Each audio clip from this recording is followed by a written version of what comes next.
ahí la gracia, ¿no? De empezar a mirar dentro. Este es otro punto también bastante importante y es que todos y cada uno de nosotros estamos creando en todo momento. Cada pensamiento, cada creencia, cada asunción que tenemos sobre quiénes somos, qué es la vida, cómo son los demás, todo está creando nuestra realidad. De hecho, en el curso de milagros, que esta frase que hay aquí es del curso de milagros, dice que no hay pensamientos neutros, todos generan forma a algún nivel. Yo diría no solo pensamientos, creencias, sentimientos, emociones, intenciones, todo va creando. Lo que sucede es que no somos conscientes, ¿no? Y a mí esto me gusta explicarlo también con otro ejemplo, que es el ejemplo del bebé, ¿vale? Imaginaos una casa de lujo maravillosa, toda pintada de blanco, con muebles blancos, y en el centro del salón hay un bebé en edad de gatear. Y en el suelo hay un montón de botes o platitos, imaginaos estos platos de papel, cada uno con pintura de un color diferente. El bebé está ahí en medio, entonces va gateando y a medida que va gateando, pues mete la mano en el rojo, la rodilla en el azul, se coge a las paredes, se coge a los muebles, entonces va haciendo ahí un puchi-puchi, ¿no? Va haciendo un acto creativo en esa casa. Pero ese acto creativo no es consciente, porque ese bebé todavía no tiene conciencia, ni sabe diferenciar los colores, ni sabe si le gusta más el azul que el rosa, ni sabe dibujar una flor, ni firmar con su nombre, pero está realizando un acto creativo porque tiene las manos manchadas, ¿no? De diferentes colores, los pies, las piernas y se va enganchando, ¿no? Pues de ese mismo modo, todos y cada uno de nosotros vamos dando forma a nuestra experiencia de vida a través de esos pensamientos, esas emociones, esas asunciones que tenemos sobre cómo es la vida, cómo soy yo, ¿no? Cómo son los demás, esos juicios, todo eso va conformando nuestra experiencia de vida. Lo que pasa es que muchas veces confundimos eso con quienes creemos que somos. ¿Sabéis eso de es que yo soy tímida, es que yo soy mayor, es que yo... Esos son pensamientos, creencias, son colores, ¿no? Que están ahí, que a veces no son nuestros, que nos los han dicho cuando éramos pequeños, que los hemos aceptado y que lo hemos incorporado. Y como ese bebé que no se da cuenta que tiene la mano manchada de azul, pues estamos haciendo un acto creativo inconsciente. El problema es que un acto creativo inconsciente pues lleva resultados inconscientes. Si a mí me gusta el rosa y casualmente me he pintado la mano de rosa y bueno, pues el bebé va a encontrar cuando sea más mayor, si se da cuenta que tiene, ¿no? Que le gusta el rosa, pues quizás tiene algunas manchas de rosa en su vida, que son cosas que le gustan, pero son cosas que no he elegido conscientemente. Pero además de este punto de que estoy creando en todo momento, aunque no me dé cuenta, hay otro que es todavía más importante. Y es que un bebé que está en edad de gatear, un bebé que todavía no sabe distinguir los colores, que no sabe escribir su nombre, que no sabe pintar, ¿creéis que no es suficientemente bueno? ¿Creéis que no es digno de amor? ¿Creéis que no merece toda la abundancia, todo el reconocimiento, toda la atención? Pues una de las cosas más importantes que quiero deciros hoy es que todas y cada una de vosotras, y yo también, somos como ese bebé. Estamos en un momento de nuestro nivel de desarrollo que es el que es y que seguramente, si os pasa como a mí, todavía no somos capaces de crear conscientemente todo en nuestras vidas. Pero eso no significa que no seamos lo suficientemente buenas, no significa que haya algo mal en nosotras, no significa que no seamos dignas de amor, no significa que no merezcamos abundancia o una buena vida. Simplemente que todavía no hemos aprendido a distinguir los colores que nos gustan, a crear conscientemente. Es decir, yo me he dado cuenta, después de hablar con mucha gente, que la mayoría de nosotros tenemos una sensación, un sentimiento oculto de no ser lo suficientemente buenos. Y que tenemos que, y gastamos mucha energía en nuestro día a día tratando de que no se note, tratando de tapar ese sentimiento, que por otro lado es común y yo diría que bastante universal en determinados niveles de conciencia, ¿vale? Entonces, precisamente esa sensación, ese sentimiento, tiene un alto impacto creador en nuestras vidas porque está muy arraigado, está muy presente. Por eso todo el rato me comparo con los demás, con las redes sociales, con lo que se consiguen los demás, ¿vale? Entonces, uno de los mensajes más importantes que os quiero dar, que somos igual que ese bebé, estamos en un momento de nuestro nivel de desarrollo y Eso es maravilloso, somos igual de maravillosos, hermosas, dignas de amor y merecedoras, ¿vale? No os machaquéis, por favor, porque el hecho de Difícil, ¿eh? machacar... Es difícil, ¿eh? Pero sí, sí, sí, estoy totalmente de acuerdo. No sé ellas, a mí yo me lo veo tanto eso. Hoy, por ejemplo, me ponía a escribir y ponía, estoy nerviosa. Y digo, no, no, me siento. Pero es que ya vas, allá vas, allá vas a escribir, ¿sabes? A escribir o a pensarlo y hay capas y capas y capas después de cualquier experiencia que has tenido, que wow, no es tan fácil, ¿eh? Encontrar la capa esa, porque sobre todo no queremos verla, entre otras cosas, supongo, ¿no? Esa es Porque una. Y hay otra que es que cuando empiezo a trabajarme y sale una emoción que no me gusta, pienso, no debería estar sintiendo o pensando esto. Y me peleo con la emoción que está emergiendo. Y eso lo que hace es todavía potenciarla. Es como si las claro, emociones, claro, claro, y con esto que estamos hablando, aún lo piensas más, porque dices, estoy creando en negativo. Y es al simplemente revés. lo observas y ya está. Lo observas y dices, oh, pues mira, lo he hecho yo. Pues si lo he hecho yo, puedo hacer otra cosa, ¿no? No pasa Me nada. encanta esa frase, te la cojo, gracias. Tú coge lo que quieras. Lo he hecho yo y igual que he hecho esto, puedo hacer otra cosa, me encanta. Bueno, es que yo creo que también estamos muy machacados y muy programados desde pequeño. Yo, en lugar de el decir es que yo soy, ¿no? O es que yo me siento, yo normalmente digo, me he acostumbrado a actuar como una persona insegura o me he acostumbrado a actuar como una persona nerviosa o estresada, porque eso parece como que, ¿sabéis qué? Yo os diría, si tuviese que dar un peso a las creencias o así a la hora de crear nuestra realidad, ¿no? Lo que yo siento así, diría que lo más importante, lo que tiene más peso en las cosas que vamos experimentando en nuestra vida y creando es nuestro propio autoconcepto. Y la palabra tiene mucho peso. Cuidado que pones detrás del yo soy. Así que te compro lo de. Me he acostumbrado hasta desde el coaching ontológico. Se utiliza. Es que detrás del yo soy tiene un peso increíble. Yo soy nerviosa, soy apática, soy. Y al cerebro no distingue. O sea, Exacto. Yo lo lo que toma dices, como realidad. sí, Entonces, mientras que si tu manera de decirlo me ha gustado mucho, también te la compro, estoy acostumbrada a hacer esto, el cerebro mm, entiende, es neuroplástico, que igual que te has acostumbrado a hacer eso, puedes hacerlo. Y ahora voy a hacer otra cosa. Claro, es que el yo soy precisamente, Sonia, es mi identidad, quien creo que es mi eso. identidad. Entonces, todo lo que yo pongo detrás de yo soy, a veces verbal, muchas veces verbal porque lo verbalizamos mucho, pero hay veces que hay cosas que o nos decimos a solas o nos decimos dentro de la cabeza, ¿no? Ese yo soy, ¿no? Es como, es como un decreto tan poderoso que todo cuelga de ahí. Todas las experiencias que tenemos van colgando de ese autoconcepto que está detrás de ese yo soy, ¿no? Verbalizado, sentido y Yo Claro, Pero estoy tanto en con positivo eso como estoy en negativo, contigo. ¿eh?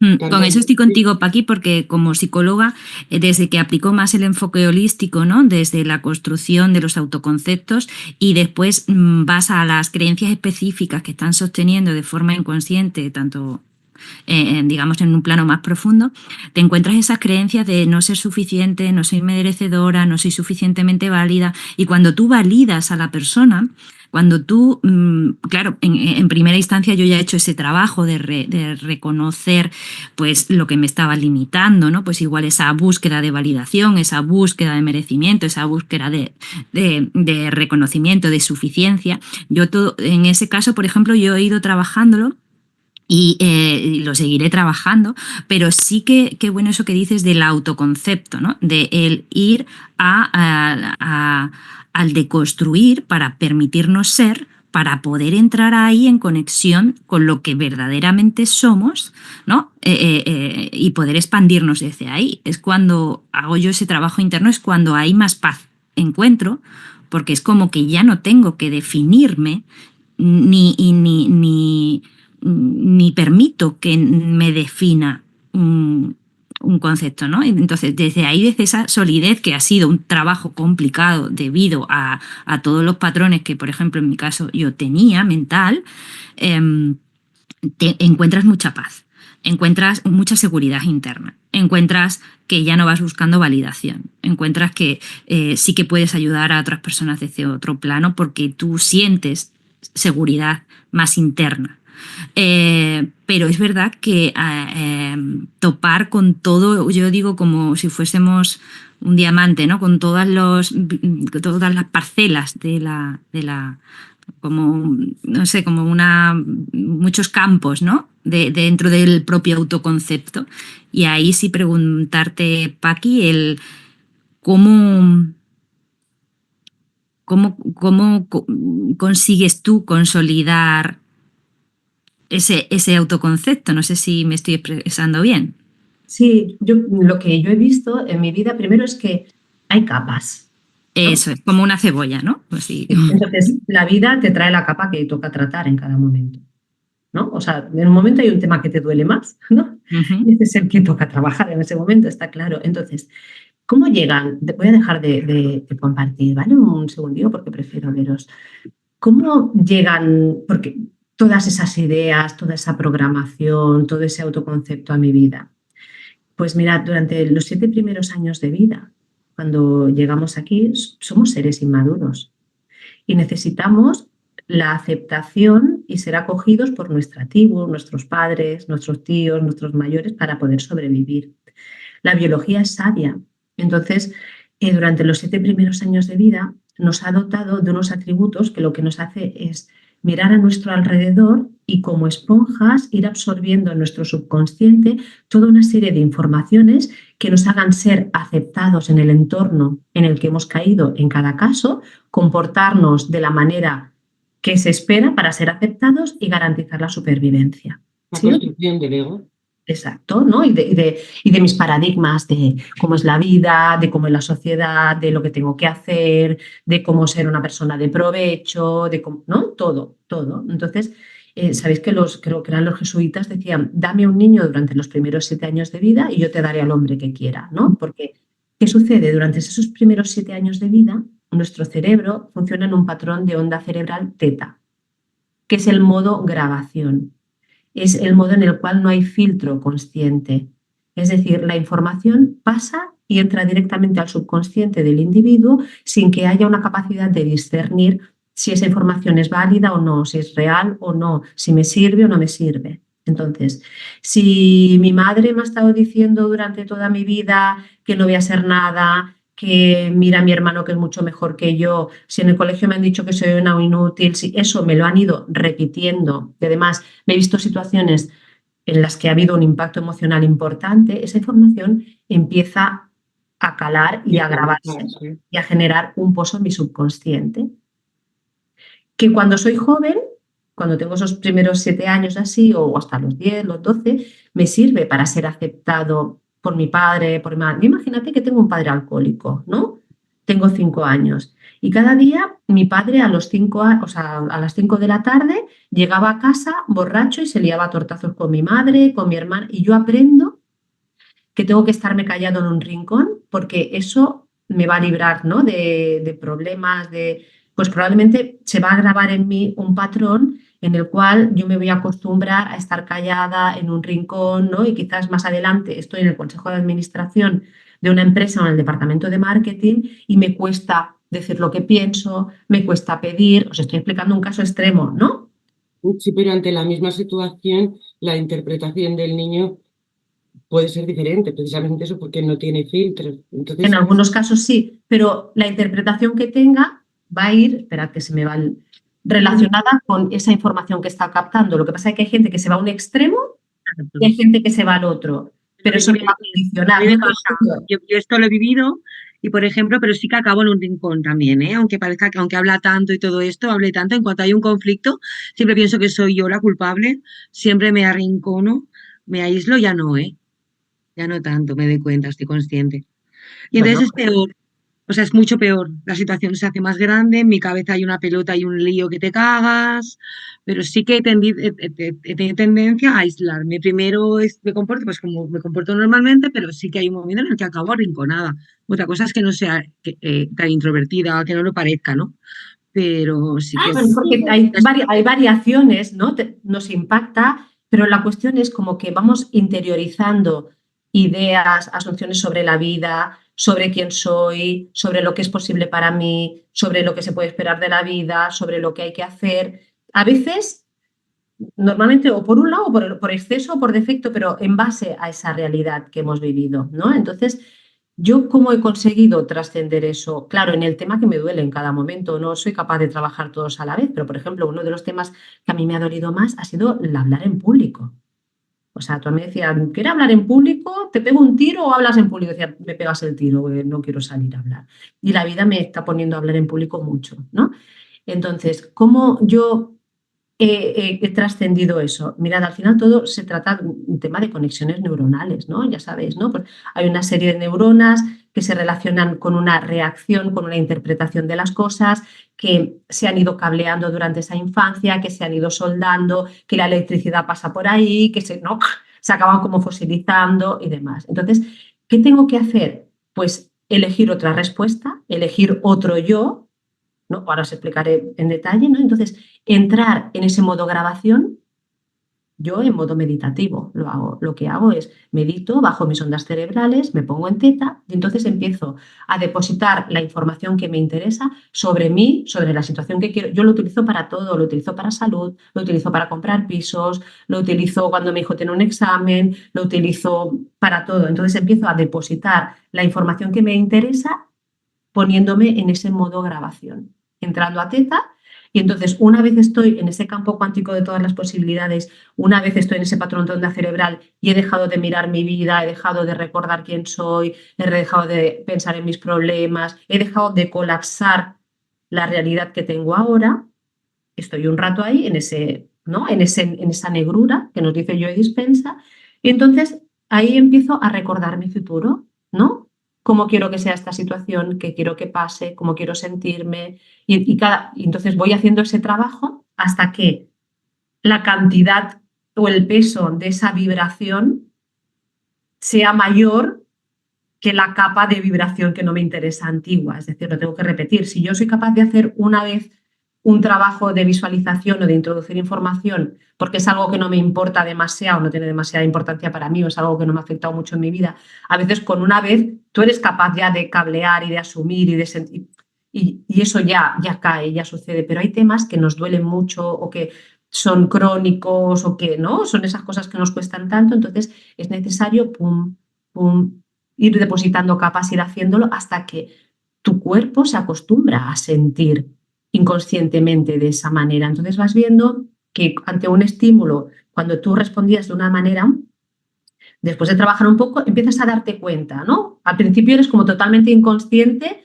y reaccionas de una manera que va en tu contra. El siguiente paso es que empiezas a te pillas, ¿no? Te pillas después, luego te pillas en el momento, hasta que ya llega un punto en el cual, pues bueno, pues ya directamente ya cambias quién eres, ¿no? Y eso es lo que yo hago. No te oigo, Virginia. Que me había silenciado, perdón.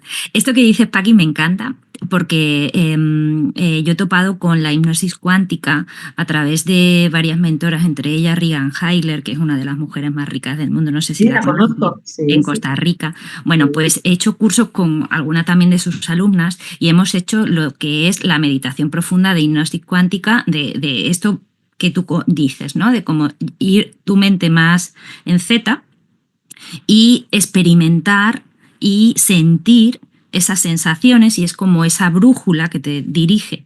Pero esto que me comentas me parece súper interesante porque es el que requiere repetición para llegar a esa vibración más constante, porque yo lo que experimentaba era como, sí, lo siento, pero no me paro después a volverlo a repetir o a volver a estar en esa vibración. No tienes que hacerlo.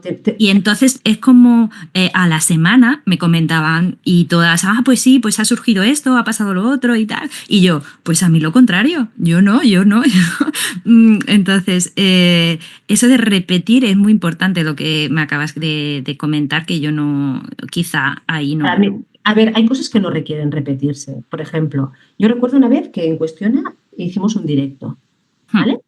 Entonces me acuerdo que estaba programado el directo, se iba a conectar gente y tal, y yo dije, voy a hacer un experimento. Y entonces, cuando estaba meditando, pues entré y dije, venga, que se van a conectar 1000 personas, ¿no? Entonces, bueno, me daba igual que se conectasen, no, era gratis, no me pagaban, no, me daba igual, ¿no? Entonces, pues recuerdo que estaba allí en el directo y tal, y empezó a entrar gente, 500, 600, 700, 800, 900, 1000 y pico.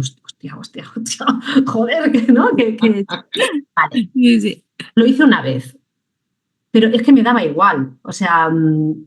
Totalmente resultados soltados, porque era Claro, o tu sea, lo contribución. suelto, lo hago y además fue muy curioso porque cuando me acuerdo que había una persona de Cuestiona, ¿no? Que lo coordinaba esto y recuerdo que hablamos después del directo y digo, ¡hala! Se han conectado 1000 personas. Dice, es alucinante, normalmente se conectan como máximo 100, 200. Dice, pero es que me he equivocado y entonces he lanzado la convocatoria a una base de datos mucho mayor. Si normalmente la lanzo a 200, lo he mandado a 60.000 personas y se han conectado 1000.